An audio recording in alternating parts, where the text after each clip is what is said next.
예. 예, 그분이 노래를 부르면서 중간에 마이크를 여기 심장에다가 갖다 대더라고요. 자기 심장 소리 들으라고. 예. 제가 그렇게 하고 싶은 마음입니다. 여러분들 여러분들 뵙는 것이 영광이고 또 우리 이정규 목사님하고 만나는 것이 참 너무 기쁘고 참 감사합니다. 예. 네, 제가 뭐 교회에 대해서 알겠습니까? 신학교에서 강의나 하는 사람이. 근데 어쨌든 제가 강의를 준비하면서 우리 이정규 목사님과 여러분들이 그 만들어가는 이 교회가 잘하고 있다. 그 이야기 하고 싶어서 왔습니다. 네, 굉장히 잘하고 계신다. 또 그런 계속해서 힘내서 잘하시라고 그런 쪽으로 이제 강의를 준비해 보니까 그렇더라고요. 제가 뭐 알아서 그런 게 아니라 준비를 해 보니까 여러분들이 참 교회를 잘 세워가고 계시는구나 하는 그런 생각을 했습니다. 오늘은 그 제목을 보시면 알겠지만 바벨성 교회와 아브라함 교회. 이건 이제 그 창세기 11장과 창세기 12장을 이제 대조를 하면서 우리가 어떤 교회의 모습을 지향하고 어떤 교회의 모습을 지향해야 할 것인가. 그렇게 좀 생각해 보도록 그렇게 하겠습니다. 주로 이 PPT를 중심으로 해서 살펴보도록 그렇게 하겠습니다. 이게 어디 있죠? 이쪽에 있습니까? 그 먼저 우리 성경을 한번 읽도록 하겠습니다. 창세기 11장 1절부터 9절까지. 창세기 11장 1절부터 9절까지입니다.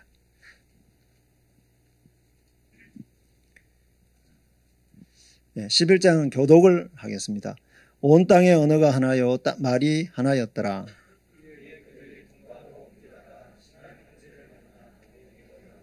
서로 말하되 자 벽돌을 만들어 견고히 굽자 하고 이에 벽돌로 돌을 대신하여 역청으로 진흙을 대신하고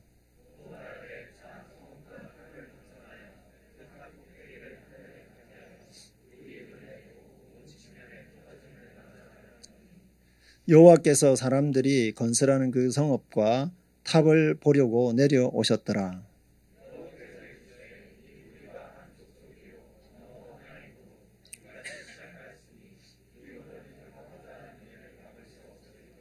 자, 우리가 내려가서 거기서 그들의 언어를 혼잡하게 하여 그들이 서로 알아듣지 못하게 하자 하시고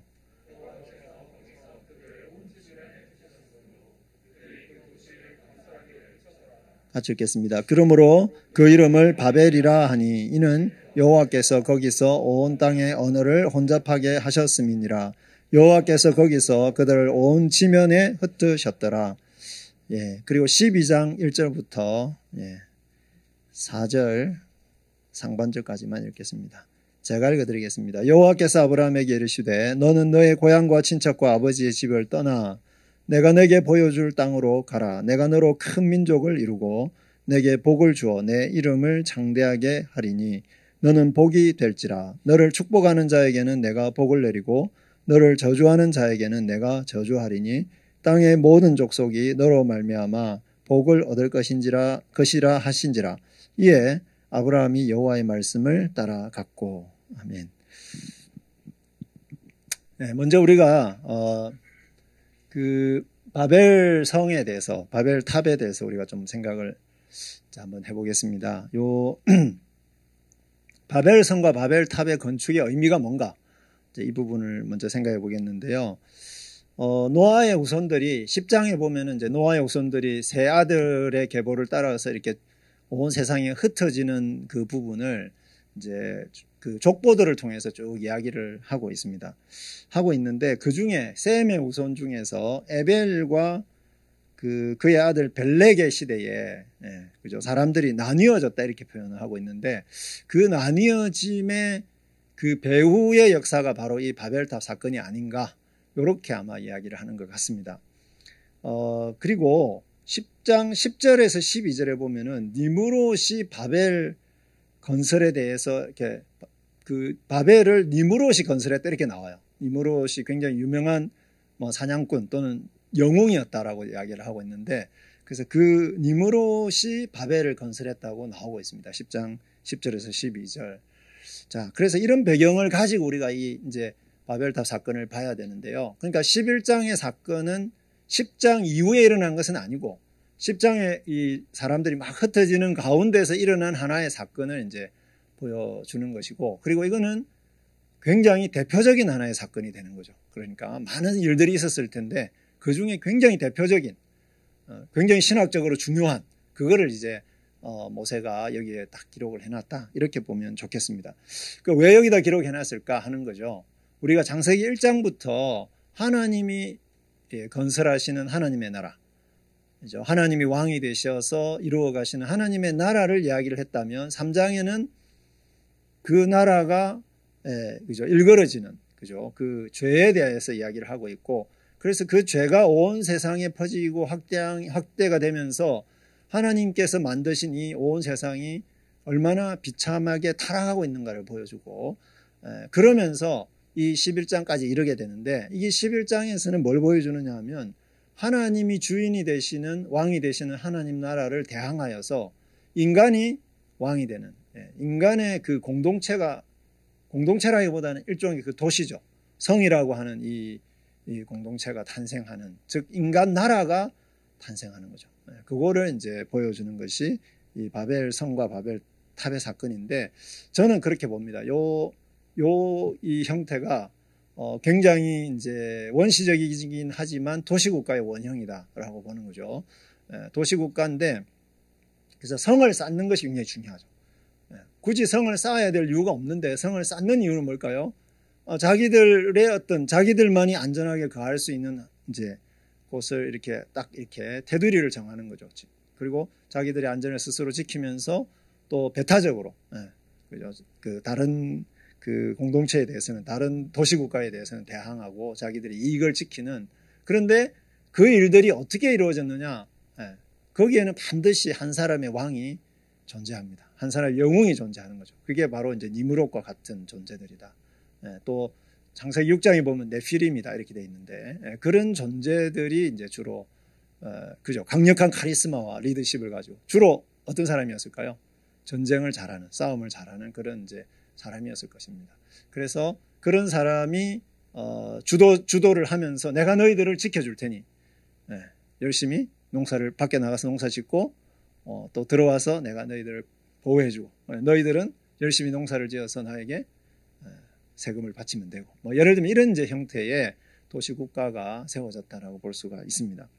그래서 그런 인간이 왕이 되어서 다스리는 나라의 이 시작, 그리고 그 최후가 어떻게 될 것인가를 보여주는, 이제 이게 바벨탑 사건이다라고 볼 수가 있습니다.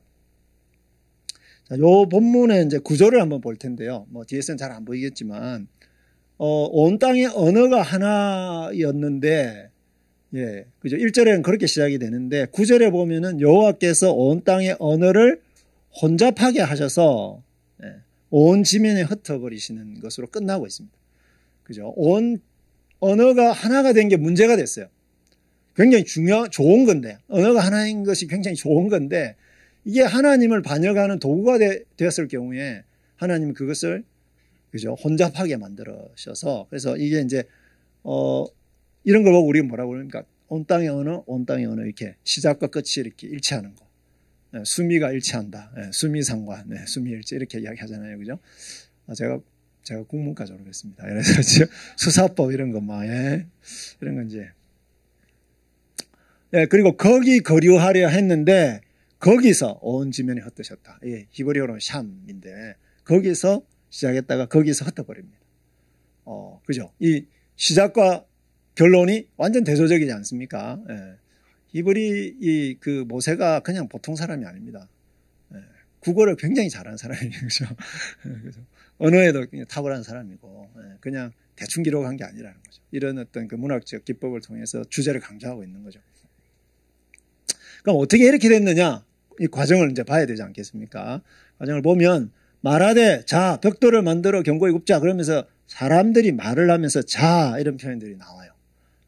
그죠? 거기도 보면 자, 성읍과 탑을 건설하여 그 탑 꼭대기를 하늘에 닿게 하여 우리 이름을 내고 온 집에 흩어짐을 면하자. 이렇게 나오는데 5절을 가운데 두고 6절, 7절에 보면은 여기서는 사람들이 말을 했어요. 근데 여기 보면 이르시되 누굽니까? 여호와 하나님이 말씀하시는 거예요. 이 무리가 한 족속이요 언어도 하나이므로 이렇게 문제가 생겼으니 자 이르시되 자 여러분 상당히 의도적이지 않습니까? 여기 보면 사람이 이런 계획을 세우고 이런 어떤 건축 프로젝트를 진행을 하는 거죠. 그런데 거기에 대해서 하나님이 자 그거 못하게 하자 하고 이제 마치 신하들 앞에서 그죠 왕으로서 신하들 앞에서 뭔가를 선언하시는 것처럼 창세기 1장에서 자 우리가 우리의 형상으로 사람을 만들고 이렇게 하듯이 여기서 이 왕으로서의 어떤 그 중요한 선포를 하고 계시는 건데 그래서 언어를 혼잡케 하여 서로 알아듣지 못하게 하자. 그렇게 나오는데 그래서 가운데 이제 핵심 구절이 나오죠. 여호와께서 성읍과 탑을 보려고 내려오셨더라. 여러분 하나님이 어디 계실까요? 하나님 어디 계십니까? 여러분 마음에 계시죠? 근데 하나님이 마치 하늘에 계신 것처럼 내려오셨다. 이 표현, 이거 굉장히 문학적 표현이에요. 그렇지 않습니까? 하나님이 하늘에 계신 거 아니잖아요. 그죠? 하나님은 뭐 어디나 계시죠. 어디나 계신데, 이제 그 하나님의 존귀함이나 하나님의 높으심을 표현하는 표현이 하늘이에요. 하늘. 그죠? 인간과는 너무나도 차원이 다르신 분. 하늘에 계신 우리 아버지 했을 때 하나님이 진짜 하늘에 계신 거 아니잖아요.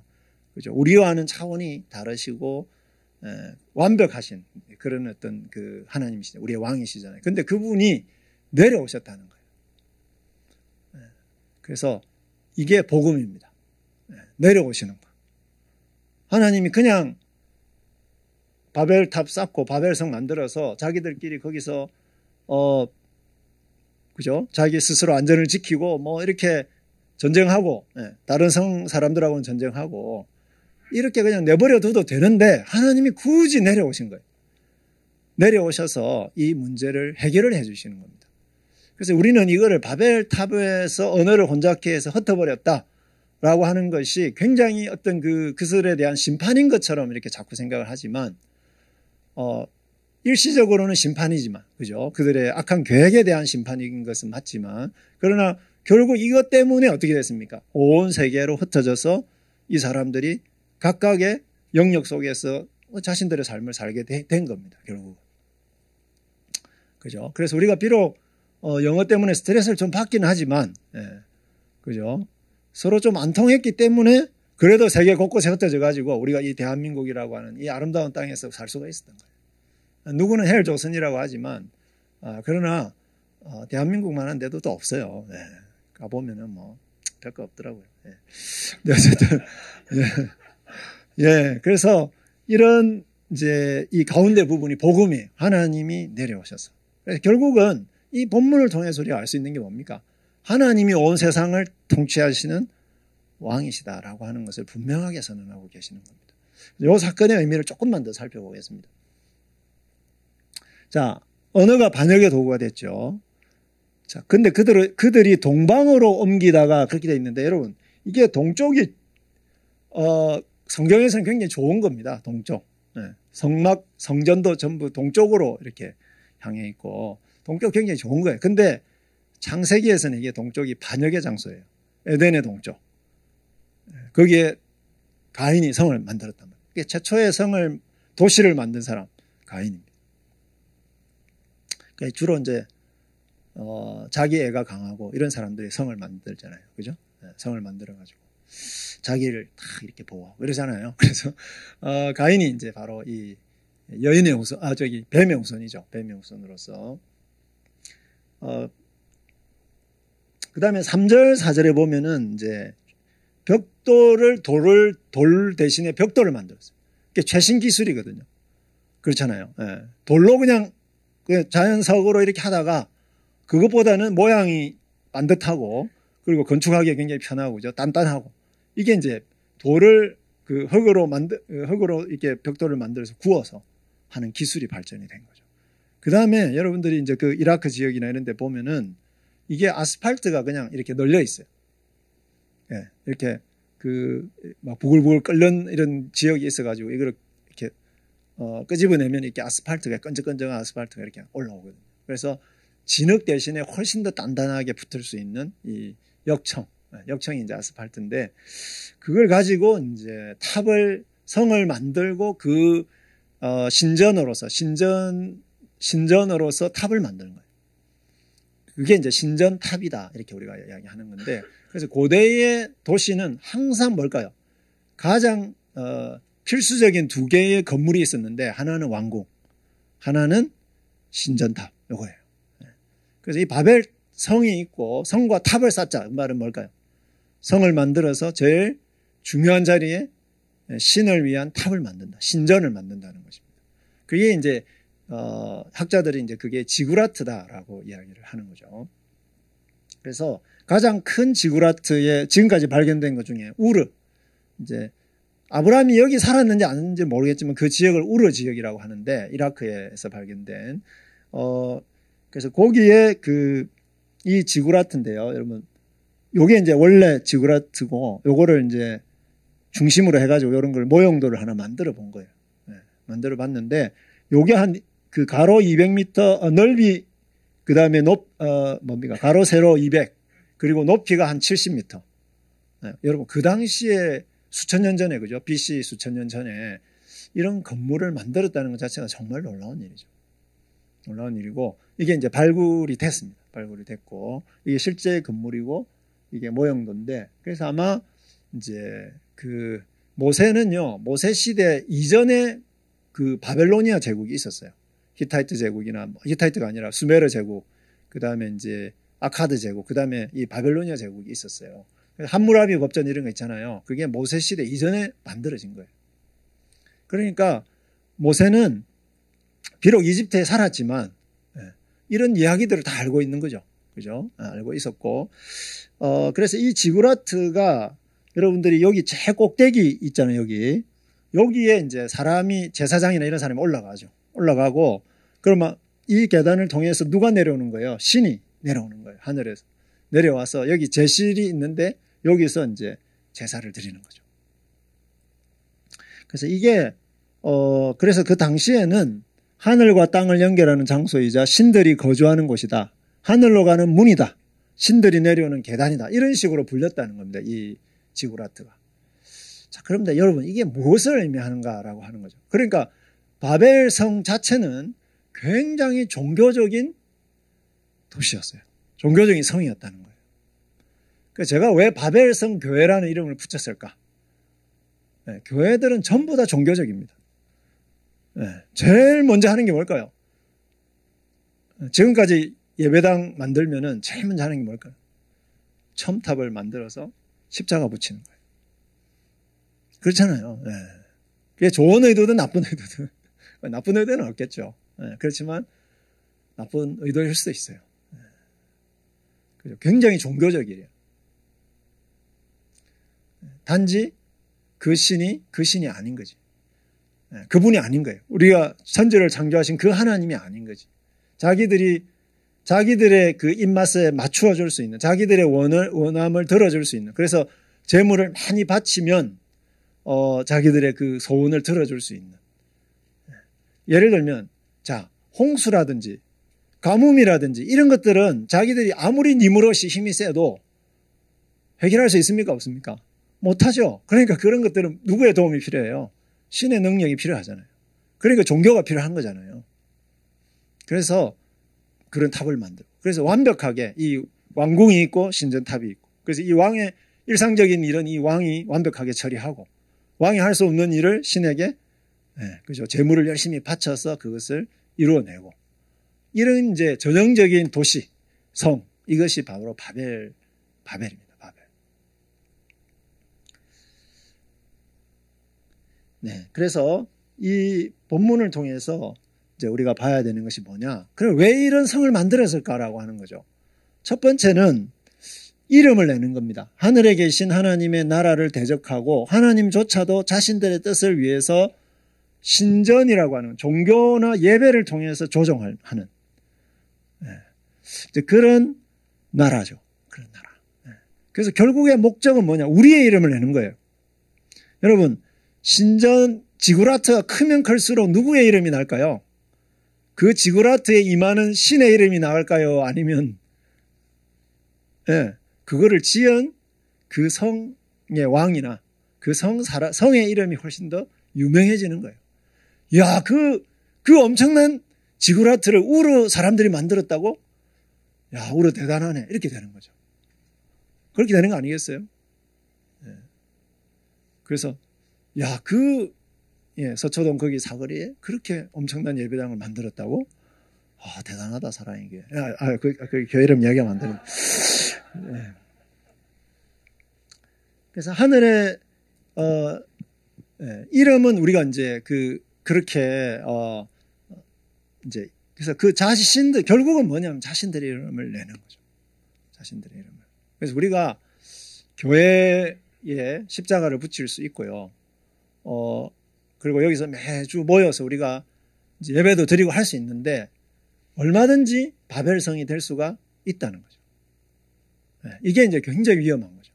왜냐하면 종교가 있잖아요. 십자가도 있고 하나님의 이름도 부르고, 그죠? 예수 그리스도의 이름도 부르고 우리가 죄사함을 받는다 그러고 뭐 하나님 나라도 이야기하고. 그런데 그냥 그 교회 이름을 내려고 하는 수도 있고 그 교회에 집단적으로 모여서 우리의 공동의 어떤 이익을 추구할 수도 있는 거죠. 이게 이제 굉장히 저는 이제 바벨성의 위험이 늘 존재한다. 또 교회에는 또 살린다. 그거를 대표적으로 상징하는 게 탑이에요. 바벨 탑이라고 하는 것이죠. 왜? 그거는 종교니까. 그 다음에 두 번째가 더 심각해요. 자기들의 사업을 하다 보니까 모여 있어야 돼요. 그죠? 그러면 그 성 안에 이렇게 꽁꽁 이렇게 자기들끼리 모여 있으면은 하나님이 생육하고 번성하여 온 땅에 충만하라 그랬잖아요. 온 땅이 흩어지라는 얘기입니다. 하나님이 창조하신 이 세계를 너희들에게 맡길 테니 너희들이 곳곳에 흩어져서 내가 만든 이 세상을 하나님 나라로 잘 갖고 왔으면 좋겠다. 그리고 맡겼는데 자기들의 안전과 자기들의 이익을 위해서 딱 모여 있으면은 창조 세계를 어떻게 돌보냐는 것입니다. 그래서 그 창조 명령을 거역하는 것이죠. 이 바벨 성이라고 하는 것이. 그래서 오늘날의 국가를 그냥 생각하시면 될 것 같아요. 오늘날의 국가. 조금 지금 도시 국가 형태는 아니잖아요. 그죠? 대부분은 그냥 국가인데 국가라고 하는 것이 이제 왜 모여 있느냐, 우리가. 왜 우리는 꼭 대한민국을 사랑해야 돼요?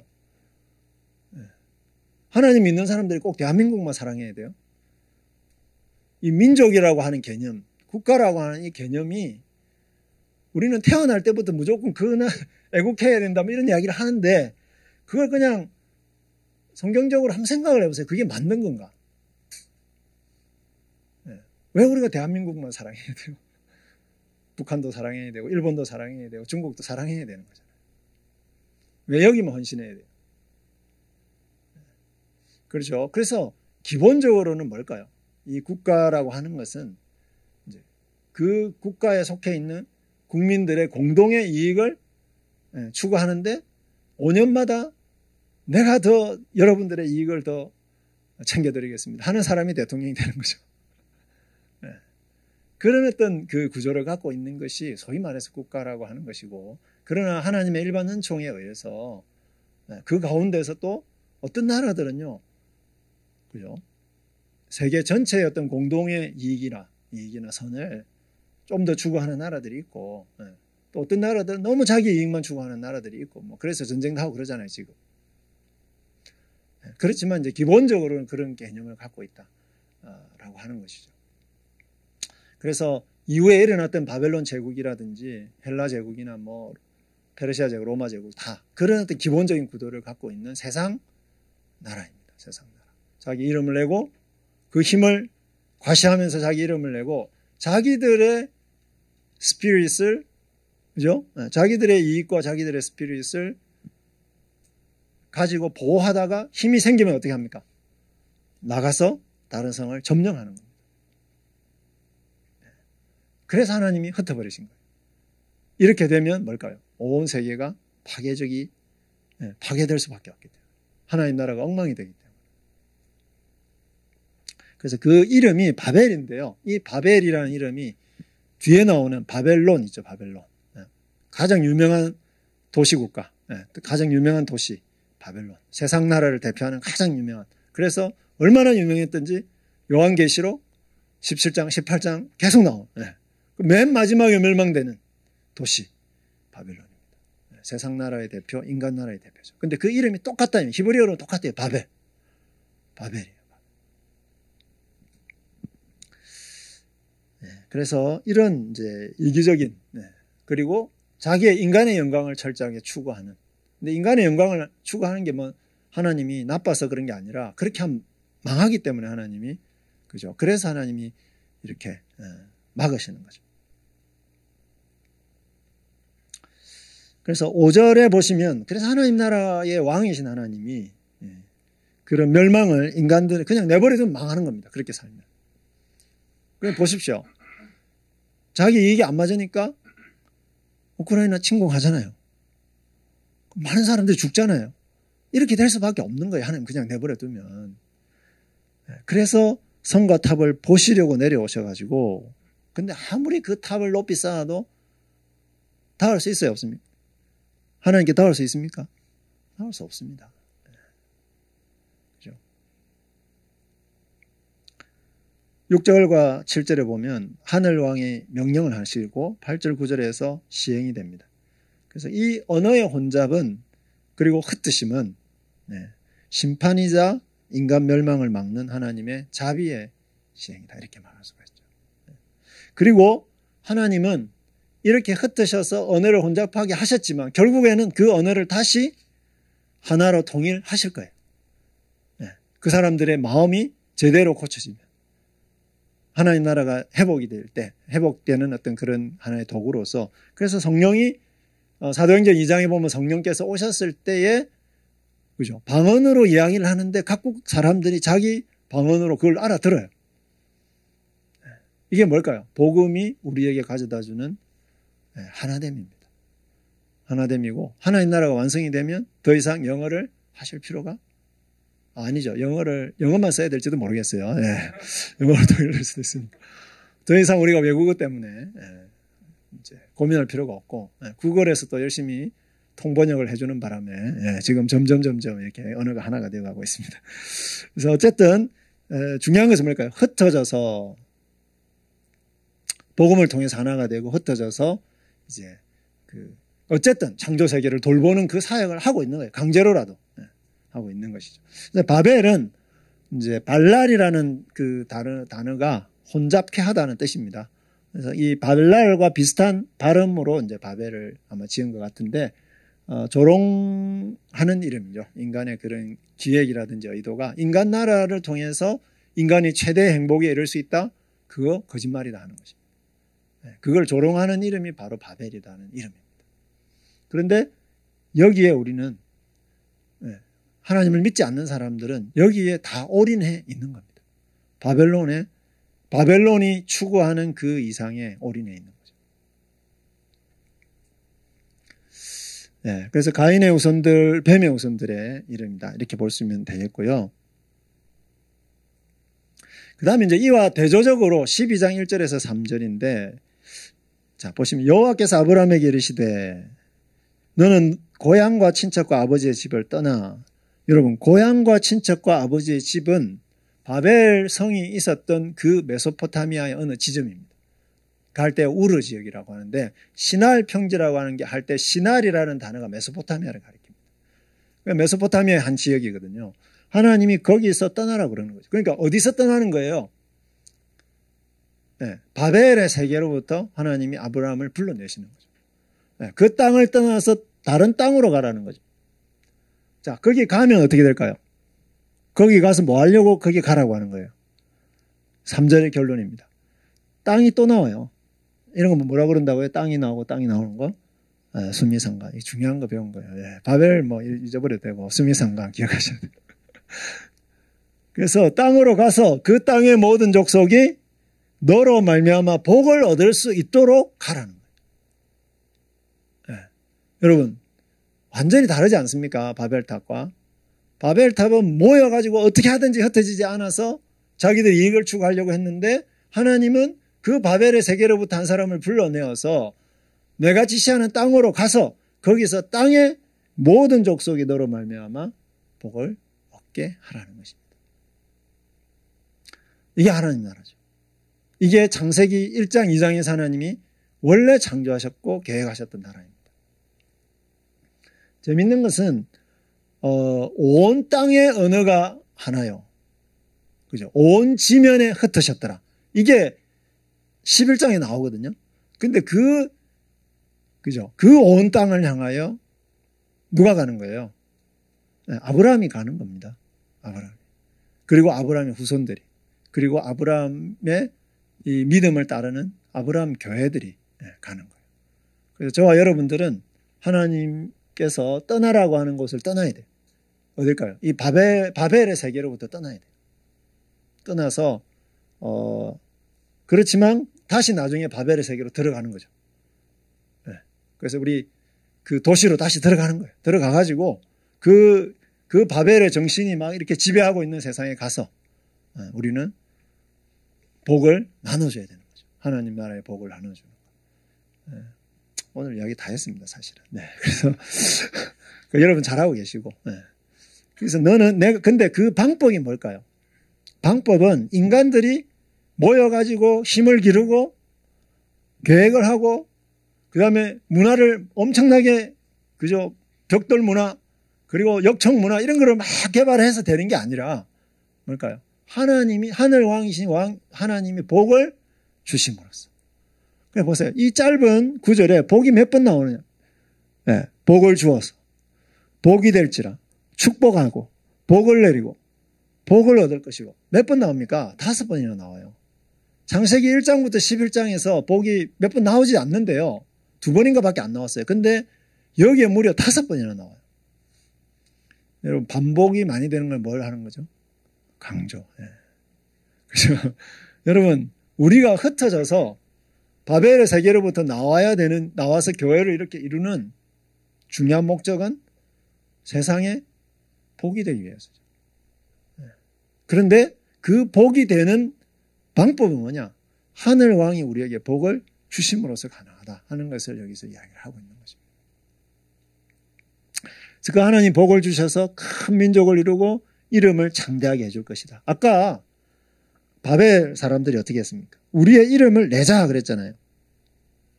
근데 여기서 누가 이름을 내줍니까? 하나님이 이름을 창대하게, 이름을 위대하게 만들어준다는 거죠. 그러니까 여기서 위대하다, 큰 민족을 이룬다. 이거는 문자적인 의미에서 이스라엘이라고 하는 큰 민족이 이루어질 거예요. 네. 그렇지만 여기서 큰 민족을 이룬다, 이름을 위대하게 하리니 이런 것들은 어떤 표현일까요? 진정한 영향력을 가진, 참된 영향력을 가진 그런 공동체와 나라로 만들어주겠다는 거죠. 여러분들이 누구의 이름을 떠올렸을 때 마음이 따뜻해지고 막 그죠? 웃음이 나고 그런 사람이 진짜 영향력 있는 사람 아니겠어요? 행복해지고 살 맛을 느끼고 그런 사람이 진짜 영향력 있는 사람이잖아요. 그래서 여기서 가돌이라고 하는 이 히브리어 단어는 위대한 또는 큰 이런 의미를 갖지만 그러나 동시에 뭘까요? 영향력입니다. 진정한 하나님 나라의 영향력을 미치는 이제 그런 이름을 만들어주겠다는 거죠. 그게 세상에 그런 사람 안에서 뭘까요? 너 안에서 복을 얻게 될 것이다. 이렇게 이제 말씀을 하고 있는 것입니다. 그래서 하나님 나라가 아브라함 바벨의 세계에서 불러내신 이 아브라함을 통해서 새롭게 건설되는 것이죠. 누구에 의해서 망할 뻔했습니까?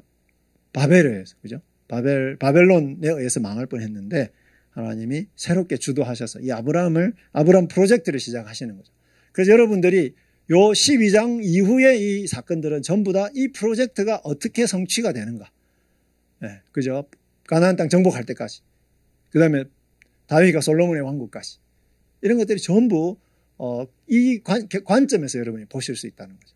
이걸 우리는 이제 하나님 나라 관점에서 봐야 된다 이렇게 이야기를 할 수가 있는데요. 그래서 아까 이야기했지만 바벨의 땅을 떠나서 하나님 나라의 영토로 가서 하나님에게로 복을 받아서 땅의 모든 족속이 구원을 받는 거죠.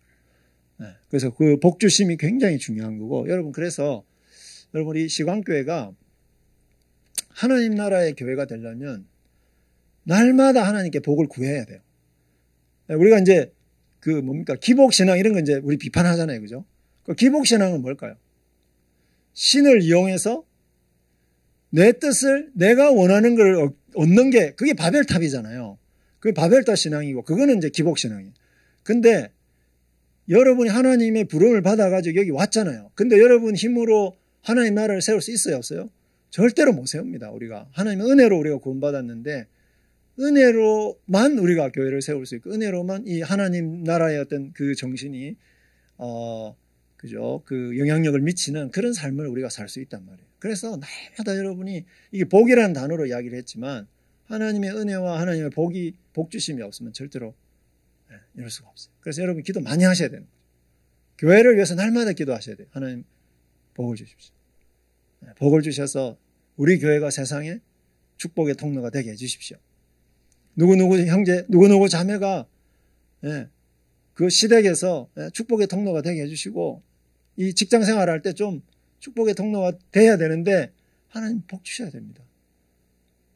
이게 뭘까요? 하나님의 통치를 받겠다는 거예요. 하나님의 은혜와 복을 받아야 그래야 제대로 하나님의 통치를 시행할 수 있는 거죠. 우리의 삶을 통해서. 그래서 그 세상에 복이 되는 나라, 세상을 돌보는 나라로서의 삶을 이제 살게 되는 이런 것이고요. 그래서 간단하게 이제 요 본문 두 개를 가지고 우리가 뭐 이야기 다 했습니다만은 구체적으로 실제적으로 그럼 우리가 어떤 교회를 만들어 갈 것인가 했을 때 첫 번째 부분은 교회의 주인이 누구인가 하는 것입니다. 바벨성 교회의 주인은 인간입니다. 인간이 왕이 되는 것이죠. 그래서 여러분들이 이 본문을 보면 우리가 전부 주어가 히브리어로 딱 보면 다 우리가요. 근데 12장 1절부터 3절은 여호와께서 내가 복이 되게 하겠고 내가 이름을 장대하게 하겠고 내가 민족을 이루게 하겠고 내가 너를 축복하는 자에게 복을 주고 내가 저주하는 자를 저주하겠고. 누가 주도하는 나라예요? 하나님의 나라죠. 하나님 나라는 하나님이 주도하죠. 하나님이 철저하게 왕이 되셔야 돼요. 다 하는 이야기죠. 그죠? 다 하는 이야기입니다. 그런데 이게 잘 안 된단 말이에요. 아브라함 보세요. 아브라함이 지금 이렇게 부름을 받았잖아요. 그죠? 그래서 따라 나왔어요. 지금 순종했잖아요. 따라하고 나오고 난 다음에 여러분 하는 행동을 보세요. 계속 어떻게 합니까? 자기 집에 종을 양자로 삼으려고 했다가 안 되니까 어떻게 합니까? 그죠? 사라의 여종을 하갈을 또 취해서 아들을 낳으려고 하고. 그래서 이런 것들은 전부 다 뭘까요? 자기의 생각으로 하나님 나라를 이루려고 하는 거예요. 현실적으로 너무 맞는 거잖아요. 현실적으로. 남들 다 하는 건데 뭐. 그 당시에 사람들 다 그렇게 했어요. 아이 못 낳으면 신실한 종 중에서 양자를 택하고. 안 되면 그죠? 여종 중에서 또 이렇게 해서. 이런 식으로 이제 했단 말이에요. 남들이 다 하는 거예요.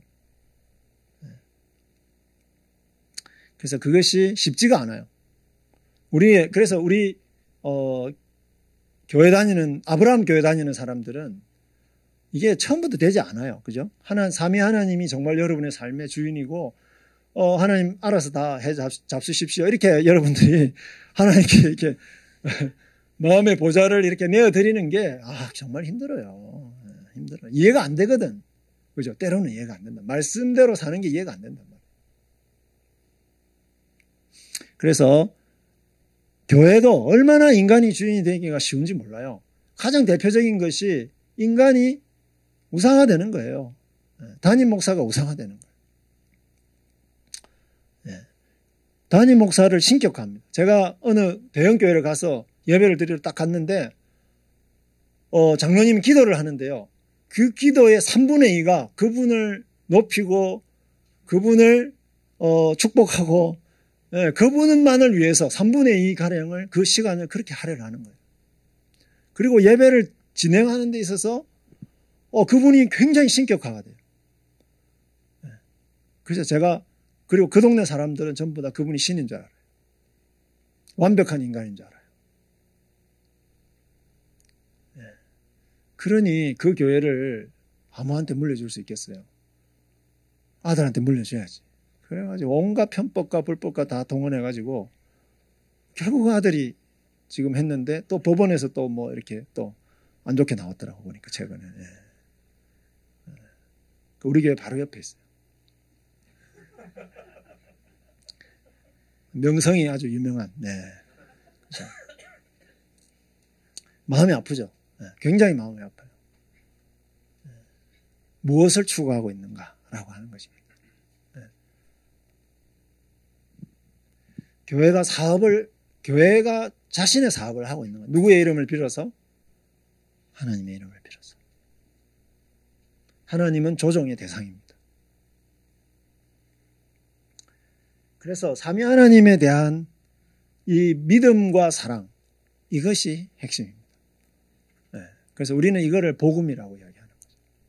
여러분, 복음을 여러분이 받아들였잖아요. 그죠? 네. 그래서 이거를 이제 여러분 제가 그러니까 하나님이 주인이다. 그 말은 뭘까요?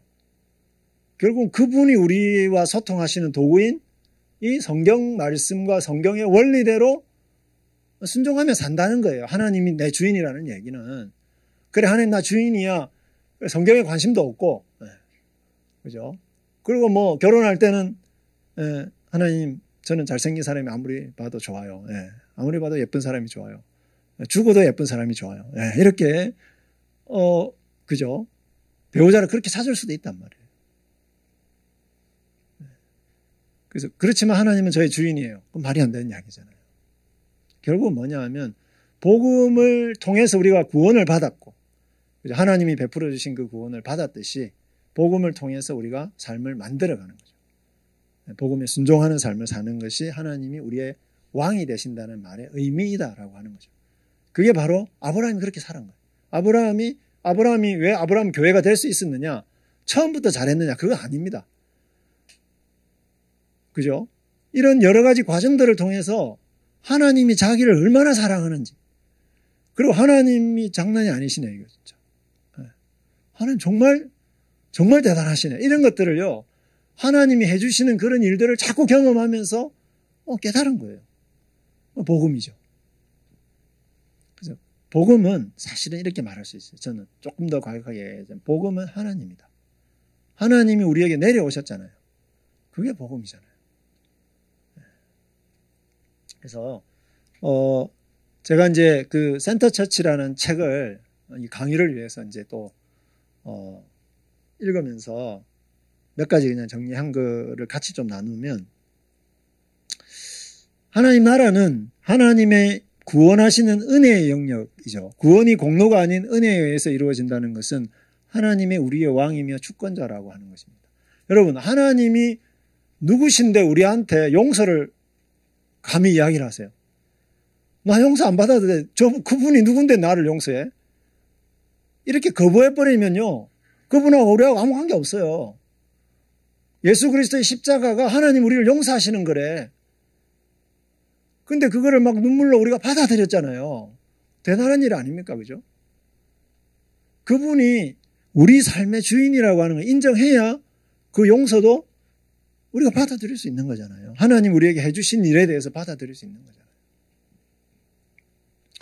그래서 하나님이 우리가 예수 그리스도의 십자가를 하나님의 용서의 사건으로 받아들인다는 것은 그분이 우리의 왕이라고 하는 것을 인정하는 것입니다. 우리의 주권자라고 하는 것을 인정하는 것입니다. 그래서 어떻게 합니까? 하나님 나라는 의와 정의의 영역이에요. 즉 그분이 왕으로서 우리에게 주시는 그 규범, 또 말씀, 그거를 따라서 바벨의 방식이 아니죠. 바벨론의 방식이 아니라 뭘까요? 하나님 나라의 새로운 방식으로 그죠? 통치되어 가는 이제 그런 나라고, 그리고 축복과 기쁨의 영역이에요. 근데 하나님을 믿는 게 막 짜증나고 의무감에서 막 어쩔 수 없이 하고 이런 것 같으면은요, 교회 뭐라고 다니겠어요, 우리가. 하나님 나라, 그런 나라 같으면은 맨날 눈치 봐야 되고, 하나님 눈치 봐야 되고, 막, 하나님 또 나 야단치지 않을까. 이번에 또 성적 때문에 또, 이런 식으로 맨날 눈치 보고, 그죠? 예. 그럴 거면 뭐 때문에 하나님 나라를 우리가 가겠어요. 좋아야 가는 거지. 풍요롭고, 풍성하고, 의미 있고, 그죠? 기쁨이 넘치고. 그런 나라가 하나님 나라죠. 왜? 이 하나님은 바로 이런 말씀을 통해서 이렇게 만물을 새롭게 하시는, 우리의 삶을 새롭게 하시는 분이기 때문이에요. 그래서 여러분, 하나님을 알아가면 알아갈수록 그분이 좋은 거예요. 말씀을 통해서 하나님을 만나면 만날수록 그분이 정말 그분하고 같이 살고 싶은 거예요. 그래서 하나님 나라가 너무 가고 싶은 거예요. 그래서 지금 하나님 나라에 와 있잖아요, 우리가. 이거 안 놓치려고 우리가 애를 쓰잖아요, 지금도. 그거를 누가 해줘야 되는 거예요? 교회는 바로 그런 나라를 경험하게 하는 공동체라는 거죠.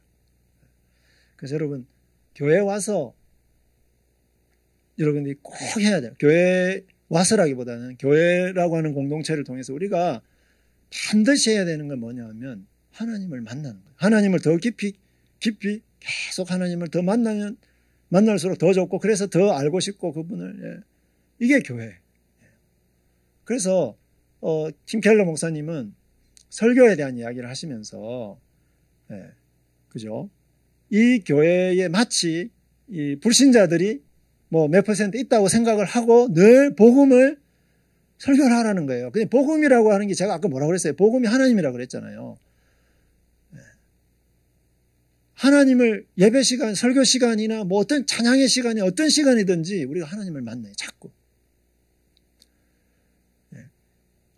그래서 이 하나님 나라의 복음을 들으면 들을수록, 그게 그 하나님을 만나고 그 하나님 나라의 원리를 깨달으면 깨달을수록 어떻게 될까요? 우리의 삶은 자발적으로 변화될 수밖에 없는 거죠. 율법을 막 강제로 이렇게 집어넣어서 되는 게 아닙니다. 복음을 듣고 말씀을 배우면 배울수록 그 말씀대로 살고 싶은 열망이 일어나는 거죠. 그게 하나님 나라예요. 하나님 나라는 자발적인 나라예요. 그래서 복음은 우리가 행하는 무엇이 아니라 왕이신 하나님께서 우리를 위해서 행하신 은혜의 사건이죠. 그리고 그 은혜의 사건을 우리가 받아들이는 것입니다. 우리가 한 게 뭐가 있습니까? 하나님이 다 해놓으신 거 너무 좋아요 하고 그냥 받아먹는 거죠. 그래서 제가 이 굉장히 은혜 받은 것 중 말 중에 하나가, 복음이 뭐냐 했을 때 성육신과 위에서 아래로 임하는 업사이드 다운의 복음이다. 하나님이 하늘에 계시면 되는데 왜 내려오셔가지고 우리의 많은 삶의 문제들, 그죠? 죄로 말미암아서 파생된 수많은 문제들을 왜 내려오셔가지고 그거를 하나님이 해결해 주셨나 이 말이에요. 그죠? 위에 계신 분이 내려오셔서 업사이드 다운. 그리고 속죄와 안에서 밖으로 임하는 인사이드 아웃의 복음이다. 하나님이 우리에게 베푸시는 그 은혜와 복, 아까 제가 복 이야기 했잖아요. 그게 막 정말 경험하면 경험할수록 너무 좋은 거예요. 그래서 그거를 어떻게 하는 거예요? 그 은혜에 감동이 돼서 그 은혜를 옆에 있는 내 아내와 이렇게 나눠주는 거예요. 이렇게 나눠주는 거. 공동체, 교회 공동체 속에서 우리가 그거를 형제 자매에게 나눠주는 거예요. 하나가 되는 거예요. 그래서 하나님과의 이게 끈이 약해지면은 또 아내한테 짜증내고 이렇게 하는 거죠, 제가. 그죠? 오늘 아침에도 오면서 짜증내가지고, 그리고 이제 부활을 통해서 미래를 경험하는. 아까 우리 게알다스 보스도 이야기했지만, 정말 그 미래에 완성될 하나님 나라의 그 기쁨과 풍성함과 그 아름다움을 부활을 통해서 우리가 미리 보는 겁니다. 보고 그거를 우리의 삶 속에서 행하는 것이죠. 사회, 이 도시, 그죠? 여러분이 살고 있는 이 도시에 많은 외로운 사람들, 그죠? 많은 그 결핍이 있는 분들, 그분들에게 그것을 이렇게 베풀어 주는 거죠. 이게 바로 복음입니다. 다른 말로 이야기할까요? 하나님이시죠. 그 하나님을 만나요. 하나님이 왕이실 때 우리에게 이런 일들이 일어나는 것입니다. 그래서 그 복음은 그냥 구원 얻기 위한 그때만 필요한 게 아니라 그 복음은 끊임없이 우리가 접하고 그리고 그 원리와 이런 것들을 경험하면서 우리의 삶에 끊임없이 영향을 더 깊이 미쳐가는 그러한 것이고 결국은 그냥 그것을 우리는 하나님의 통치다라고 말할 수 있고 하나님이 우리 가운데 더 깊이 오신다 이렇게 말할 수도 있는 것이죠. 그래서 여러분 우리 시강교회는 그러니까 교회의 주인이 바벨성 교회가 아니라 아브라함 교회처럼 그죠? 하나님이 교회의 주인이시다라고 하는 하나님이 교회에 근본적으로 하나님이 충만히 임하셔야지. 그죠? 여러분들의 삶 속에 충만히 임하셔야 그죠? 그래야 우리 시강교회를 통해서 하나님 나라가 이루어집니다. 그래서 절대로 이정규 목사님을 우리는 정말로 사랑하지만 그러나 이정규 목사님을 높여서는 안 됩니다. 우상화하거나 뭐 예를 들어서 기도할 때 뭐 3분의 2 이상 기도를 한다든지 이런 그래서 그거는 우리 스스로가 굉장히 경계해야 되는 그런 부분이다. 그래서 하나님으로 그래서 목사님은 아마 여러분들에게 끊임없이 이 신앙과 복음 그래서 저는 정말 목사님을 좋아하는 이유가 그거를 여러분들에게 끊임없이 심어주기 위해서 설교를 통해서 애를 쓰시고 계실 거예요. 그래서 그 목사님을 통해서 그 하나님을 만나셔야 돼요. 계속 만나셔야 돼요. 그 다음에 두 번째는 교회의 부흥이라고 하는 것의 열쇠가 어디 있느냐라고 합니다. 자, 성읍과 탑을 건설해 그 탑 꼭대기를 하늘에 닿게 우리 이름을 내자 그랬는데 아브라함 교회를 보십시오. 내가 너로 큰 민족을 이루게 하고 내가 내게 복을 주어서 내 이름을 위대하게 만들어주겠다. 여러분 바벨성 교회는 끊임없이 외적인 것에 이렇게 몰두를 합니다. 얼마나 탑을 높게 쌓을 것이냐. 그죠? 그것을 통해서 우리의 위대한 기술과 우리의 위대함을 세상에 나타내는 거죠. 교인이 몇 명이냐? 그죠? 교인 예배당, 그 유명한 교회. 또 이런 교회일수록 전부 뭐가 되려고 애를 쓸까요? 장로가 되려고 애를 쓰는 거죠. 그래서 직분에 집착을 합니다. 이 정신이 뭘까요? 전부 다. 이름을 내려고 하는 거예요. 크게 되려고. 하나님 나라는 그런 나라 아니잖아요. 그죠? 하나님이 위대하신 분인데 내려오셨잖아요. 내려오셔서 이 땅에서 가장 작은 자가 되셨잖아요. 그래서 온 세상을 뒤집으셨잖아요. 이게 여러분 방법이에요. 교회가 부흥하는 방법은 이런 게 아니란 말이에요. 그래서 유명한 제국들, 바벨론 제국 정말 대단한 제국이었습니다. 아수르 제국 정말 대단한 제국이었습니다. 페르시아 더 위대한 제국이었고 헬라 제국은 더 위대했어요. 어디 있습니까 지금? 다 망했습니다. 그런 거 추구하는 나라들 다 망했어요. 그걸 어떤 성경에서 이야기하느냐? 다니엘서에서 이야기하고 있어요. 그리고 최종적으로 그거 다 깨부수고 온 세상을 뒤덮은 나라는 하나님 나라예요. 다니엘서가 그걸 이야기하고 있다. 대형 교회들 여러분 그런 정신을 가진 교회들 몰락합니다. 제가 신대원 다닐 때요. 로버트 슐러 목사님이 목회하시는 크리스탈 처치가 굉장히 유명했어요. 지금은 예배당도 팔아먹고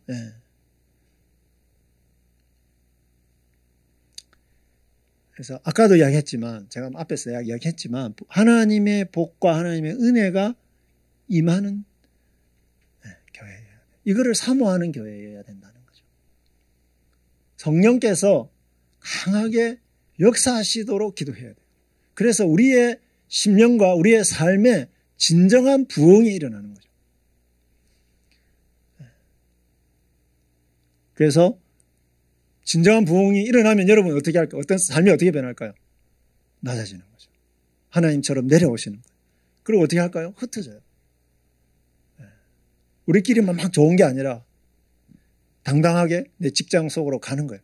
당당하게 가정으로 가는 거예요. 그죠?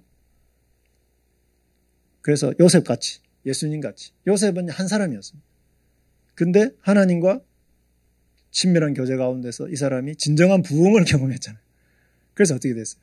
이 한 사람을 통해서 만민이 생명을 살리잖아요. 이게 진정한 이름 아니겠어요? 진정한 영향력 아니겠습니까? 예수님도 맞아요. 예수님 뭐 말할 것도 없죠.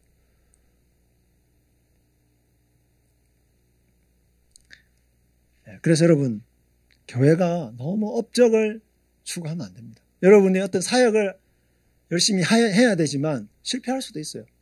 그런데 그 사역을 할 때 우리가 어떤 마음으로, 그죠? 어떤 태도로 했느냐, 이게 더 중요한 거예요. 그래서 하나님의 복주심인데, 복음 부흥이라는 말을 그 센터처치에서 하고 있더라고요. 결국은 우리 교회가 말씀을 설교하고 기도하고 성례를 행하고 하는 이런 그 은혜의 수단들을 통해서 교회가 모여서 그런 일들을 할 때 성령께서 강하게 역사하셔서 죄를 깨닫게 되고, 그죠? 여기서 거듭나는 사람들이 생기고, 그리고 중생과 성화를, 그죠? 이루어가고, 은혜를 확신하고, 이런 일들이 교회 가운데서 계속해서 일어나야 되는 거죠. 이게 진정한 부흥이라는 거예요. 그래야 여러분들 한 사람 한 사람뿐만 아니라 우리 시광교회가 진정한 영향력을 세상에 미칠 수 있다 하는 거죠. 그래서 여러분, 건강한 목회자와 직분자들이 너무너무 중요합니다. 너무너무 중요하죠. 왜냐? 족장들을 보십시오. 하나님은요, 족장들의 신앙을 얼마나 혹독하게 훈련하는지 몰라요. 혹독한 것도 아니죠. 하나님 진짜 뭐 참아주시고, 뭐 아브라함 같은 경우는 한 25년 걸렸잖아요. 나중에 결국 누구를 바쳐요? 자기가 그렇게 갈망했던 아들을 바쳐, 하나님께. 하나님 나라 위해서 써주세요. 이렇게 바친단 말이에요. 이게 이제 진정한 부흥이죠. 진짜. 그래서 이 그리스도인들은 센터처치에서 제가 인용한 건데, 권력 투쟁과 강압을 통해서 단지 우리 종족과 집단의 번영을 위해서가 아니라 우리 시간교회 잘 되는 거 중요하죠. 근데 무엇 때문에 중요해요? 도시를 섬겨야 되기 때문에 중요한 거예요. 시간교회가 잘 돼야 돼요. 왜? 도시를 섬겨야 돼요. 그죠? 이 서울시를 섬겨야 된단 말이에요. 그죠? 나가서 뭐 경기도도 섬길 수도 있고 그렇지만 어쨌든 그래서 이 종족과 집단의 번영을 위해서가 아니에요. 단지 위대한 교회를 만들기 위해서 도시를 사용하는 것이 아니라 교회의 자원들을 사용해서 위대하고 발전하는 도시를 추구하는 교회 성장 모델이 아니라 도시 성장의 사역의 모델. 우리 교회를 통해서 어떻게 이 서울이 하나님 나라가 될 것이냐, 이런 것들을 우리가 추구해야 된다는 거예요. 그건 바로 다음에 주제와 그대로 이어지는데, 교회의 앞에 부분은 교회가 어떻게 하는 게 진짜 부흥이냐, 어떻게 하는 게 이름을 진짜 내는 거냐, 이런 부분을 이야기했다면 하나님의 복과 은혜가 핵심이어야 된다. 그래서 어떤 시간이 제일 중요한 시간이 되겠어요? 예배의 시간이 너무너무 중요하다. 예배를 통해서 우리가 영적인 부흥을 경험해야 돼. 그래야 나가서, 그죠? 이를 진정한 영향력을 미칠 수 있다. 이게 두 번째라면, 세 번째는 교회가 존재하는 목적이 뭐냐. 이건 뭐 제가 앞에서 또 여러 번 강조했기 때문에, 바벨탑의 교회, 바벨성의 교회는 거기 머물면서 온 지면의 흩어짐을 면하고 스스로 자기들의 안전과 이익을 추구하는 것이죠. 교회 유지, 그래서 유입형 교회, 어떻게 하든지 전도해가지고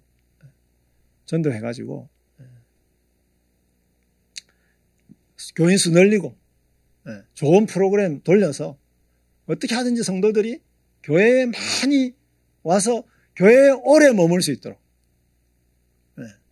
이게 목적이에요. 바벨성의 교회는. 그래서 이제 제가 보니까 그 명성이 유명한 그분은, 그 교회는 그 예배당 짓는 이런 일 때문에 이웃 사람들이 피켓을 들고 데모를 했는데 용력을 동원해가지고 무자비하게 짓밟았습니다. 그죠? 교회가 존재하는 목적을 까먹은 거예요. 그래서 굉장히 어떤 마음을 갖게 될까요? 우리 교회는 주님의 일을 너무 잘하고 있다고 생각해요. 왜요? 복음을 전해서 전도해서 영혼 구원을 했잖아, 우리가. 그래서 교회에 사람이 많잖아요, 지금. 그게 본인의 일이라고, 그 교회의 존재 목적이라고 자꾸 생각을 하는 거죠. 그죠? 그게 뭘까요? 우리가 착각을 하는 건데, 그게 바벨탑이에요. 바벨성 교회라는 거죠. 전도를 왜 할까요? 왜 우리가 구원을 받아야 될까요? 이런 자기중심적이고 이기적인 세상에서 우리가 나와야 되기 때문이에요. 그래서 어디로 가야 되는 거예요? 우리 이웃에게 가야 되는 거예요. 거기서 구원받아서 하나님 복과 은혜를 받아서 그 바벨의 정신으로 살아가는 세상으로 다시 가서 그죠? 그분들을 섬기고 업사이드 다운하고 인사이드 아웃 해서 그죠? 그들을 섬기는 것이 교회가 존재하는 목적이다라고 하는 것을 여러분이 꼭 기억하셔야 돼요. 그래서 시강교회는 자꾸 이렇게 사람들 많이 모이는 거 어떻게 하겠어요? 교회가 좋아서 모이는 거 어떻게 하겠어요? 그건 저는 좋아해요, 그거는. 그래서 어떤 분들은 교회가 너무 좋아가지고요, 청년들이 다 결혼을 그냥 안에서 다 하고요. 직장도 일부러 막 다른 도시 안 가고 일부러 막 그죠? 여기 주변에 막 직장 찾고 그건 정말 좋은 것 같아요, 제가 보기에. 그런 교회가 있다면 너무너무 좋겠고 저희 그런 동기 목사님들이 목회하는 교회들도 그런 교회들이 있어요. 근데 그러나 이제 그 교회에서 계속 모이고 싶어하는 이유가 뭘까요? 목적이 나가는 거죠. 나가서 흩어져서 낮아져서 선교적 사명을 감당하는 거죠. 창조 세계를 돌보고 우리에게 맡겨진 이 서울과 도시를 돌보는 거예요. 축복의 통로로서의 삶을 사는 거죠. 그리고 이제 센터 처치에서도 이야기하고 뭐 이 목사님도 뭐 저랑 그런 이야기도 좀 하고 했지만 끊임없이 이런 정신을 가진 교회들을 계속 개척해 나가는 거죠. 교회를 개척해 나가는 거죠. 그래서 아브라함 교회는 족장들의 삶을 보십시오. 하나님이 비록 아브라함의 믿음이 완성되지 않은 상황에서도요, 아브라함이 소돔과 고모라를 위해서 기도를 해요. 경악할 사건이죠. 그것도 하나님한테 막 따져요. 하나님 공의로우신 분인데 이런 식으로 하면 안 되죠. 의인과 악인을 한꺼번에 멸하면 됩니까? 대단하지 않습니까, 여러분? 하나님 그 기도 들으실 때 얼마나 기쁘셨겠어요. 야, 아브라함 너 많이 컸다. 그죠? 그 소돔과 고모라 얼마나 악한 성입니까? 근데 그 성을 위해서 기도를 하는 거예요. 그것도 하나님의 공의에 의지해서. 여러분, 이 정도는 돼야죠, 우리가. 그죠? 그래서 요셉 보십시오. 요셉. 하나님과 혼자인데 그 하나님을 놓지 않는 거잖아요. 얼마나 울었겠어요. 얼마나 탄식했겠어요. 그 하나님을 놓지 않고 그 가운데서 부흥을 경험한 거. 하나님의 은혜와 복을 받고. 그래서 그것을 통해서 그죠? 세상 나라 중에 세상 나라인 애굽을 섬기고 애굽을 변화시키잖아요. 생명을 살려. 그래서 저는 뭐 선교적 교회라는 게 이게 좀 전문적인 용어거든요. 전문적인 용어인데 그러나 그냥 순수하게 우리가 선교적. 교회의 방향성은 선교적이어야 된다. 즉 하나님을 끊임없이 우리가 나타내고 드러내고 그죠? 전하고 그 복음을 살아가는 거죠. 거기에 보면 이런 표현이 있습니다. 성부는 성자를 보내시고 성자는 성령을 보내시고 물론 성부께서 같이 보내셨지만 또한 제자들을 세상에 보내십니다. 그러므로 모든 교회는 선교 가운데 사역 가운데 있으며 모든 그리스도인은 선교 가운데 있다. 하나님이 당신을 불러 복을 주시는 것은 당신을 세상에 보내어 복이 되게 하시기 위함이다. 아브라함을 바벨의 세계에서 불러내어서 복과 은혜를 주셔서 다시 바벨의 세계로 보내는 거죠. 요나서 보십시오. 요나를 그죠? 아수르의 도시 그 니느웨 성으로 보내거든요. 왜 보냈겠어요? 좌우를 분변치 못하는 자가 10여만여 명이 거기 살고 있기 때문에 하나님이 너무너무 사랑하시는. 그러나 좌우가 뭔지를 몰라가지고 온갖 악을 행하고 있는 그들에게 하나님의 계심을 알려줘야 될 거 아니에요. 그 마음이 필요합니다. 요나는 그런 마음이 없었어요. 그런 하나님의 마음을 몰랐단 말이에요. 자기 이익을 위해서 철저하게 안 가려고 했단 말이에요. 교회가요, 저 인간들, 저 지옥불에나 떨어질 인간들, 그렇게 하면 안 되는 거죠. 우리 주변에 있는 사람들은. 예레미야 29장, 시편 48편. 네. 예루살렘 성은 온 세상의 기쁨이 돼야 돼요. 그죠? 그래서 여러분들이 이 교회 봉사를 열심히 하시는 건 좋지만, 그러나 그 방향이 어디로 가야 될까요? 교회 자체가 잘 돌아가는 것이 목적이 아니라 뭘까요? 네. 여러분이 평신도 지도자가 교회에서 되고 하는 건 굉장히 좋은데, 그러나 아이들 섬기기 이런 건 굉장히 좋아요. 그러나 이 교회 안에서 그냥 교회 자체가 잘 돌아가는 거, 재정이 빵빵하고 애들 교육 잘 시키고 그냥 단지 그런 거에 머무르기 위해서 평신도 사역자들이 필요한 게 아니라, 진정한 의미에서의 평신도 사역자들이라고 하는 말은 뭘까요? 교회에서 예배를 통해서 진정한 부흥을 경험하고 하나님의 복과 은혜를 경험하고요. 그래서 나가서 진정한 선교사로서의 삶을 사는 거죠. 여러분 한 사람 한 사람이. 그게 진짜 좋은 교회죠. 그죠? 예배에서 정말 은혜 받고 선교사로 여러분이 매 주일마다 파송을 받는 거죠. 가정으로, 여러분의 직장으로 그렇게 가는 겁니다. 그거를 위해서 교회가 열심히 해야 될 게 뭘까요? 여러분이 목사님과 또 사역자들과 또 지도자들이 모여가지고 열심히 연구해야 되는 게 뭘까요? 우리 성도들이 어떻게 하면 좋은 선교사가 될 수 있을까? 가정을 정말로 치유하는 사역자가 될 수 있을까? 직장 생활을 어떻게 하면 좀 똑바로 하게 할 수 있을까? 제대로 능력 있는 직장 생활을 하게 할까? 그래서 여러분 리디머 처치는 킹켈러 목사님 목회하시는 거기는 그 직장인들을 돕기 위한 또 이 연구하는 데가 따로 있고, 그죠?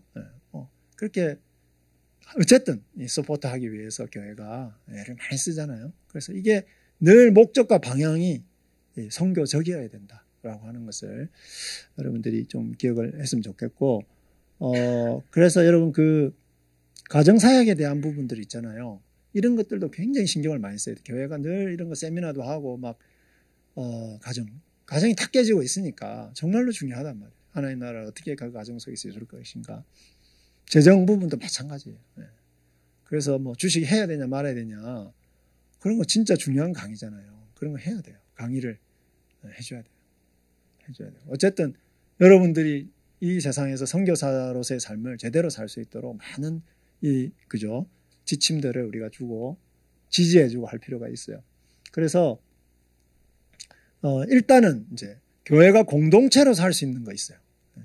교회가 공동체로서 어떻게 이웃과 사회와 세상에 복이 될 것인가, 공동체로서 해야 될 일. 그래서 공동체가 서로 사랑하고 하나가 되고, 그래서 교회를 개척하고, 그리고 그 교회들이 또 연합을 하고, 연합해서 하나님의 사역을 또 같이 하고, 이런 것도 굉장히 중요하고, 그것 자체가 복음이에요.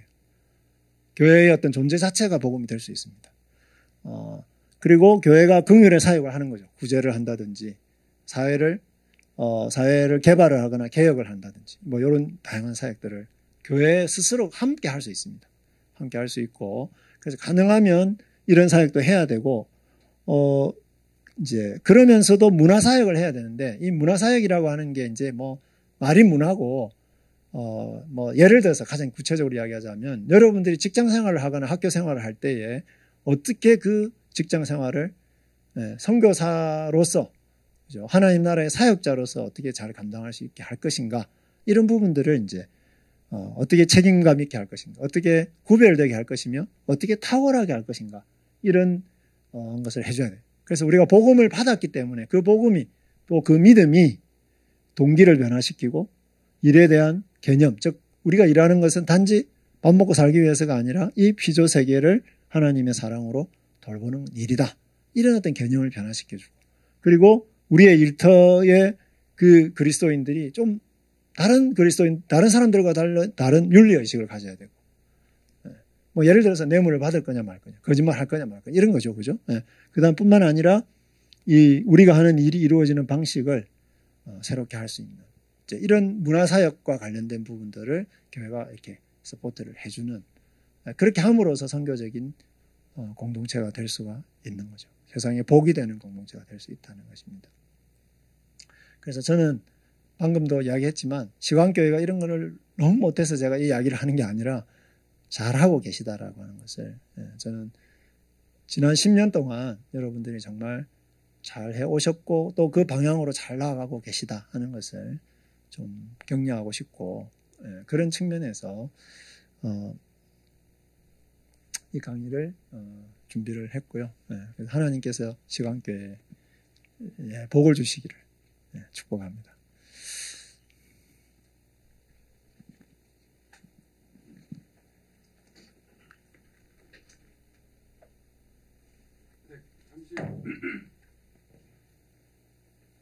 한두 가지 질문하고 그 교수님하고 대화를 나누는 시간을 잠깐 가지고요. 그 다음에 끝냈으면 좋겠는데요. 아이고. 네, 여기 계신 분들, 청중분들의 질문도 받도록 하겠습니다. 제가 들으면서 한 두 가지 정도 질문만. 네. 네. 앉아야 되는 거죠. 네, 앉으셔야 됩니다. 감사합니다. 네. 제가 앉기에는 좀 의자가 작긴 하지만 어쨌든 아유 힘들어. 교수님 너무 강의 잘 들었고요. 우리 교수님 감사하다는 마음으로 박수로. 네. 네, 교수님 강의 들으면서 그러니까 제가 가진 질문이 한 2개 정도가 있는 것 같습니다. 하나는 이제 시광교회가 잘 하고 있다고 격려해 주셔서 감사하긴 한데 잘하는 것 같진 않거든요. 근데 이제 첫 번째 질문은 이겁니다. 그러니까 저희가 이제 아까 이제 그런 말씀을 하셨잖아요. 그러니까 바벨성 교회는 자기 이름을 높이려고 한다고. 네네네. 근데 이제 저희가 교회가 수적으로 지금 성장하는 추세인 건 사실이거든요. 네. 근데 이제 그럴 때 시광교회 이름만 또 높아질 수도 있지 않습니까? 네. 그리고 또 제가 이제 담임 목사인데 네. 제 이름만 높이려고 또 할 수도 있지 않습니까? 네. 그때 이제 성도들은 어떤 마음을 가지고 용기를 가져야 될지 네. 네. 그런 질문에 대해서 뭐라고 대답해 주시겠습니까? 여러분이 이제 담임 목사님을 위해서 정확히는 이제 담임 목사와 어떤 관계로 네네. 살아가는 것이 옳을지. 네. 네. 그래서 담임 목사님을 위해서 늘 기도해 주셔야 돼요. 기도해 주셔야 되는데 그 담임 목사님이 바벨성의 주인이 되지 않도록 늘 기도를 해 주셔야 되고, 그러니까 그거는 이제 그 신뢰하지만은 또 우리는 사람이기 때문에 얼마든지 그런 유혹에 우리가 있을 수 있지 않습니까? 그래서 이제 그런 부분들에 대해서 늘 우리가 이제 서로가 그러니까 우리가 그렇게 만들지 않아야 돼요. 그렇게 만들 수가 있어요. 왜냐하면 이분을 높이면 누가 높아지겠어요? 나도 같이 높아져요. 네, 그게 굉장히 교묘하지만요. 나 그 교회 다녀. 이거예요.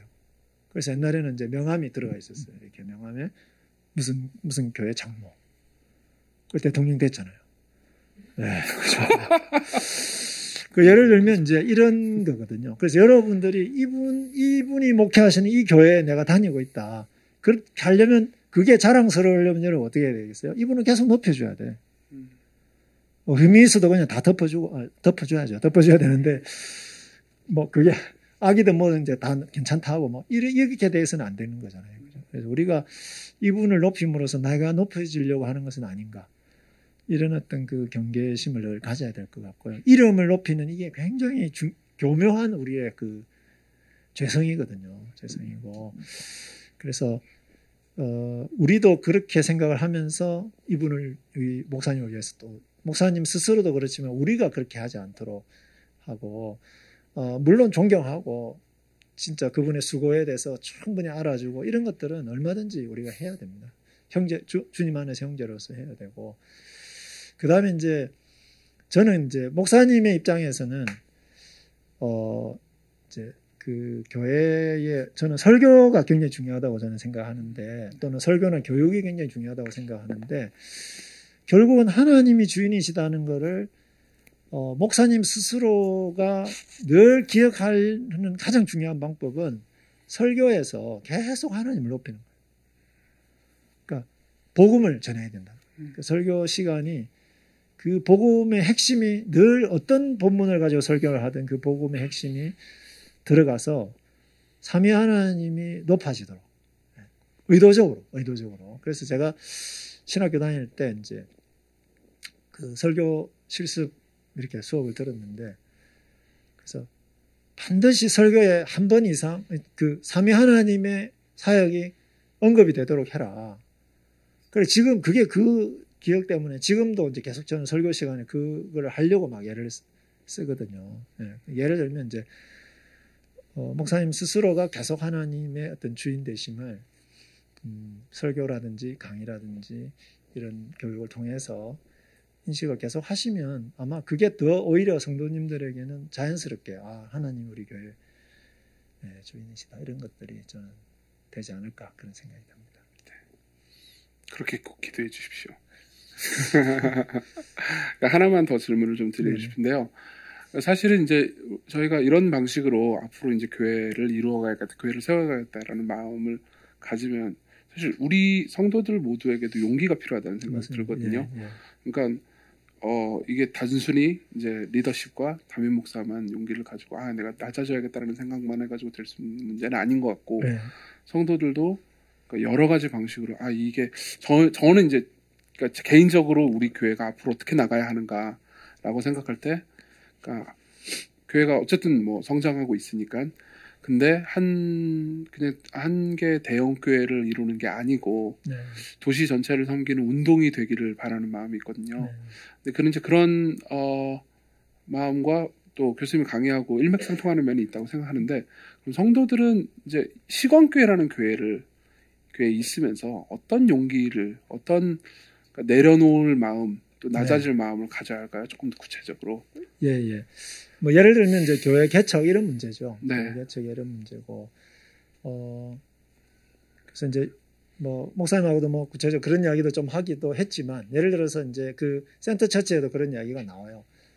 이제 학생들이나 또는 그 미혼 청년들이 이렇게 도시에 많이 모일 수가 있죠. 왜냐하면 엄청 모여 있습니다. 네, 그러니까 직장이라든지 뭐 이런 것들 통해서 우리가 모일 수 있는데, 그러나 이제 결혼을 하거나 또 가정을 이루게 되었을 때 과연 서울시에서 살 수 있느냐 이런 문제들이 생기잖아요, 그죠? 자연스럽게 이제 여러분들이 그 가정 거주지가 이렇게 바깥으로 갈 수가 있고 또 지역이 달라질 수도 있는데, 저는 그래서 우리가 뭐 시간교회에 많은 분들이 좋은 교회에 많은 분들이 와서 그죠?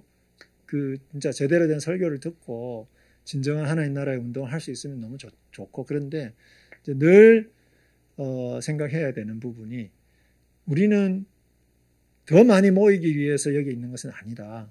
이 생각을 이제 계속 하는 거죠. 하면서 그래서 여기에서 우리가 잘 이제 은혜를 받고 복을 받고, 아까 이야기했듯이 예배와 교육과 이런 것들을 통해서 계속해서 지지를 해주고, 우리가 지도자들은 그런 것들을 끊임없이 제공해주면서 그 성도님들 스스로가 그런 하나님의 은혜와 능력을 자꾸 경험을 하는 것이 저는 더 좋다고 생각합니다. 그렇게 함으로써 그래서 개척을 해야 된다. 그렇지, 이런 교회들이 더 많아져야지 하는 뭐랄까 소망이라고 할까요? 이런 것들이 이제 그러니까 시간교회를 좋아하면 할수록 어떤 생각이 들었냐면, 그래, 이런 교회가 더 많이 생겼으면 좋겠다라고 하는 열망이 여러분들에게 일어나야 되고, 그리고 그것을 위해서 저는 기도를 하면, 그러니까 시간교회가 좋으면 좋을수록 맞아, 더 이런 교회들이 많이 생겨야지. 그래서 이제 센터 처치 거기 보면 그런 이야기를 해요. 한 도시에 20년 이상 된 교회가 100개 있는 것보다는, 그죠? 뭐 한 20년 이상 된 교회는 한 5개 있고, 나머지 한 95개 교회는 새롭게 이런 어떤 것들을 추구하는 그런 교회들이 만약 있다면 훨씬 더 도시가 그죠? 복음화되는데 훨씬 더 좋을 것이다. 이런 이야기를 하는데, 저도 그런 부분에 대해서. 근데 이제 전제가 있죠. 그런 시간교회 같은 좋은 교회를 추구해야죠. 여러분들 여기서 충분히 경험해야 그게 용기가 되는 것 같아요. 아브라함을 부르신 그 하나님을 경험해야 갈 수 있지 않을까 그런 생각이 듭니다. 네, 우리 교회가 먼저 좋은 교회가 좀. 네. 그래서 제가 기도하라고 한 게 뭐냐면, 매일 한 번씩 기도하세요. 우리 시간교회에 복을 주십시오. 그죠? 아까 이야기했잖아요. 내가 너에게 복이 5번 나왔다 했잖아요. 그거 없으면 우리는 절대로 교회다운 교회가 될 수가 없어요. 하나님의 복이 아니면. 네, 감사합니다. 혹시 그 들으신 성도님들 중에서 나는 좀 이런 질문들을 하고 싶다 이런 분들이 계시면 시간이 많지 않기 때문에 한 2분 정도만 질문을 받으려고 하는데요. 혹시 질문 있으십니까? 원래 이런 상황에서 질문을 받기가 있으신가요? 질문? 누가 아이스 브레이킹을 해주시면 좋을 것 같은데. 예.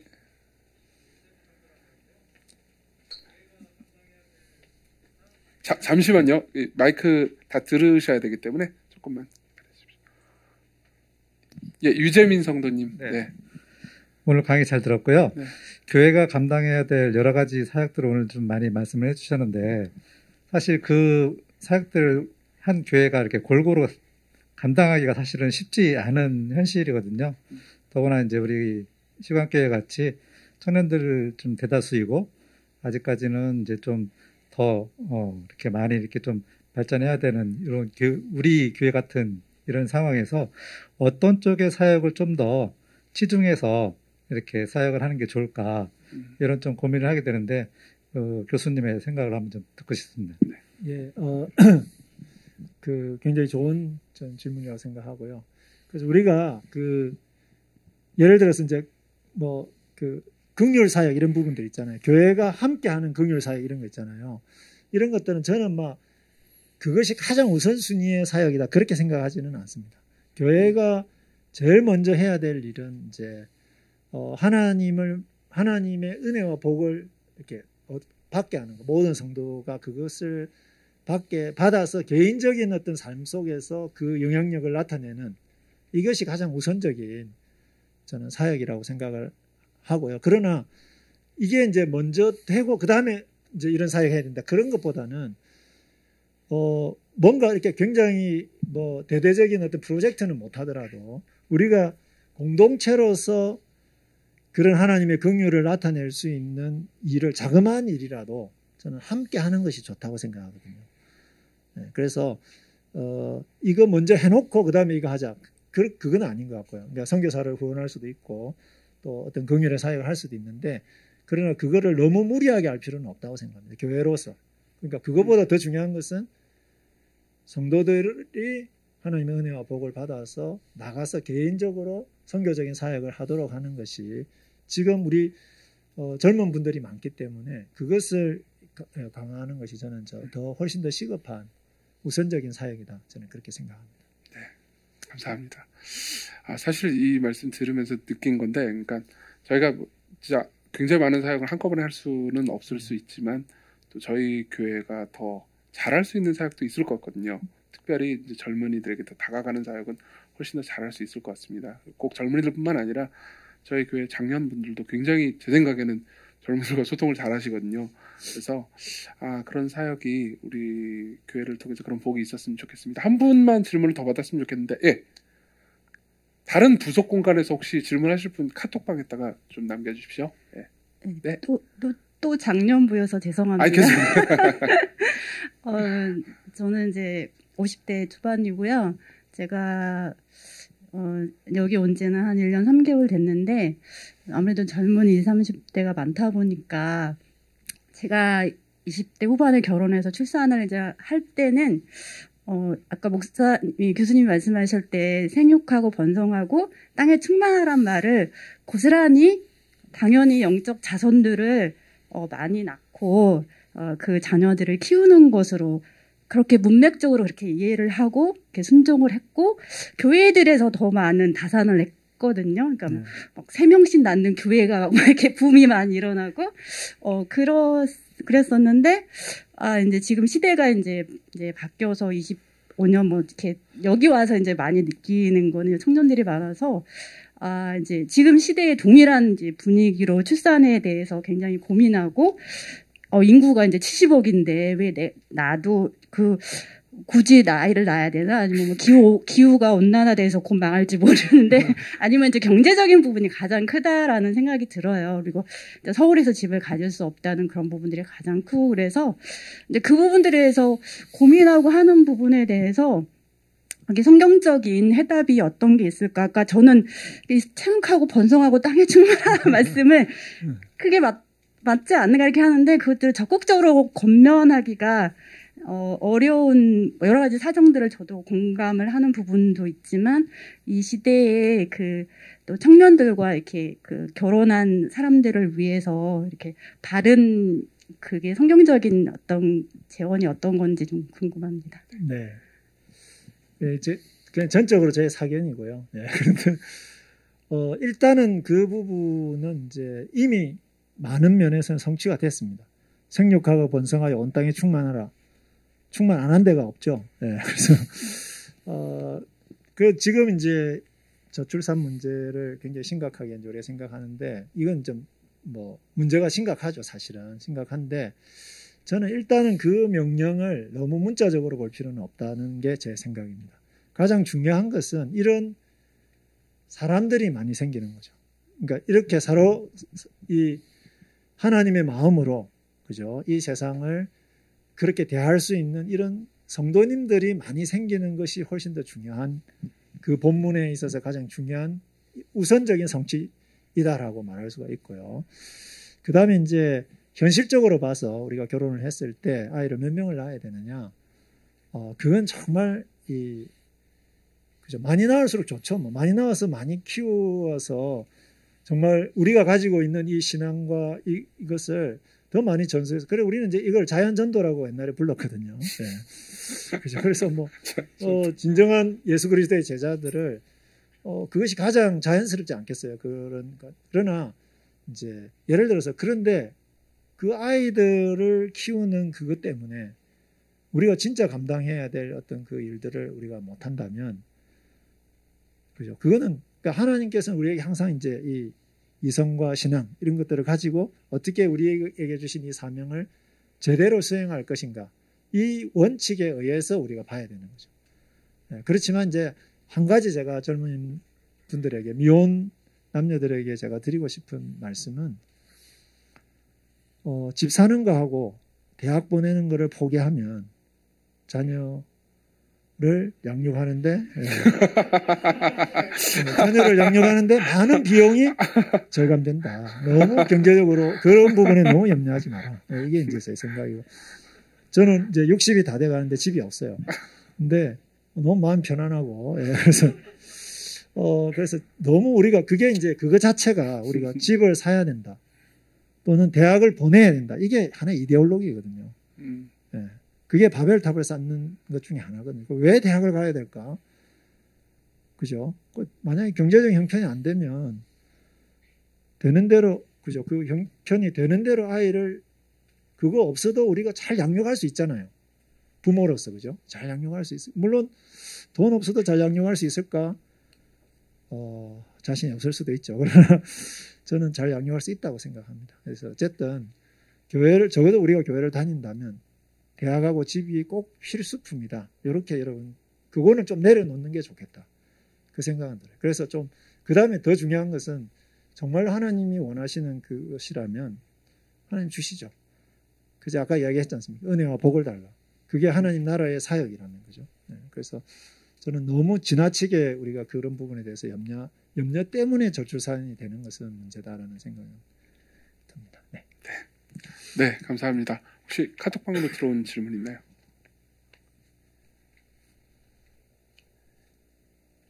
예, 그러면 시간이 많이 됐기 때문에 그러면 일단은 이렇게 마치고요. 교수님, 저희 즐거우셨죠?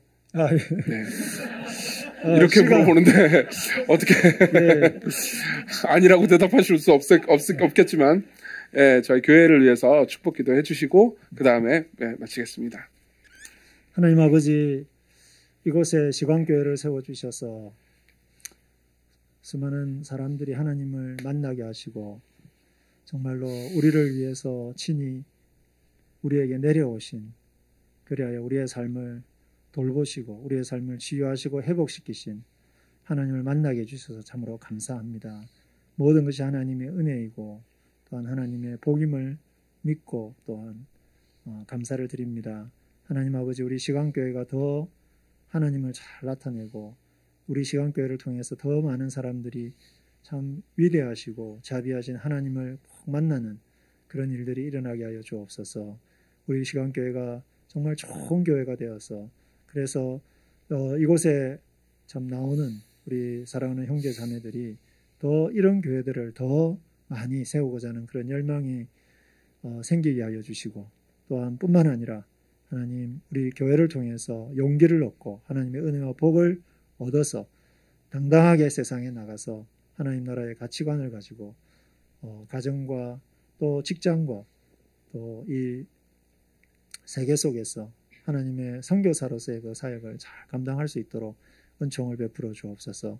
한 사람 한 사람 개인의 많은 문제들이 있습니다. 그러나 그 문제가 하나님 안에서 진정으로 해결될 수 있음을 믿고 또 하나님을 끝까지 붙들고 씨름하는 그러한 시강의 성도들이 되게 하시고 하나님 그 문제가 해결되는 그 경험 속에서 하나님을 더 신뢰하고 더 자신감을 가지고 용기를 가지고 세상에 나가는 그러한 저희들 되게 도와주옵소서. 세상은 참으로 너무나 악합니다. 하나님 우리의 이런 의도와 이런 아버지 참 기도의 제목과는 달리 세상은 너무나도 거세게 참으로 바벨탑을 쌓으려고 하고 있습니다. 하나님 이런 사탄의 도전 앞에서도 우리가 굴하지 않게 하여 주시고 하나님께서 주신 그 비전을 붙들고 날마다 기도하며 또 용기 있게 나아가는 저희들 되게 해 주옵소서. 필요한 모든 것들 주께서 친히 공급하시고 채워주시기를 원합니다. 사랑하는 우리 이정교 목사님 더 하나님 앞에 겸비하게 엎드려 정말 하나님의 교회를 말씀으로 잘 먹일 수 있는 그런 귀한 목자가 되도록 은총 베풀어 주옵소서. 예수님의 이름으로 기도합니다. 아멘. 네, 수고하신 교수님께 박수 주시고 네, 오후 예배 마치겠습니다. 감사합니다.